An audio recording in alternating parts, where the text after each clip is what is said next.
As per news, as per survey, నేను మొన్న అనకాపల్లి ఆయన ఒకసారి చూశాను ఆంధ్రలో, దీన్ని బట్టి 100% గెలుస్తారు. ఈజ్ అ పాపులర్ పర్సన్ అండి. ఎందుకు గెలరు? నాకు ఓటు అక్కడ ఉంటే నేను అయినా పక్కా గెలుస్తారు, అందులో డౌట్ లేదు కదా. ఓకే, లాస్ట్ టైం ఓడిపోయారు అంటే అది తన ఓవర్ కాన్ఫిడెన్స్, ఇప్పుడు అది కాదు కదా. ఎందుకు గెలరు?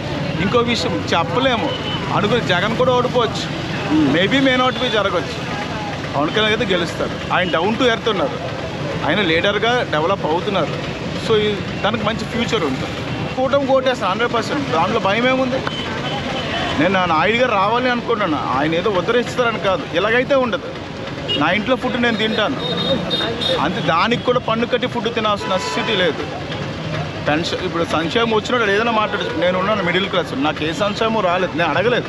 కానీ నా ఇంటికి ఎక్స్ట్రా కరెంట్ బిల్ నేను ఎందుకు కట్టుకోవాలి? నా ఇంటికి హౌస్ ట్యాక్స్ ఎక్స్ట్రా నేను ఎందుకు కట్టుకోవాలి? నాయుడు గారు లాస్ట్ టైం అడగలేదు, ఈయన నన్ను అడగకపోతే నేను ఈయనకే వేస్తుంది. నా దగ్గర ఉన్న ఒకళ్ళు లాగేసుకుంటారంటే ఎలా?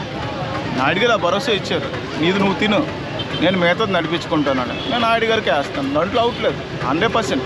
ఇక్కడ వైఎస్ఆర్సీపీ వచ్చే ఆప్షన్ కూడా లేదు. 7 నియోజకవర్గాల్లో కూడా అపోహ మాత్రమే, అంతకంటే లేదు. మిగతా సిటీస్ కోసం నాకు తెలియదు, మిగతా స్టేట్స్ కోసం కూడా మనకు తెలియదు. యాజ్ పర్ వైజాగ్లో అయితే తల కిందలుగా తపస్సు చేసిన ఎంపీ సీట్ కూడా రాదు. వస్తే క్యాపిటల్ ఇస్తాను, అది ఇస్తాను, ఎవడు అడగలేదు భయ్య. 2019లో కూడా అడగలేదు.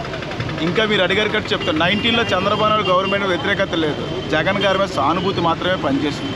ఇప్పుడు అవి ఏం వర్కౌట్ అవ్వవు.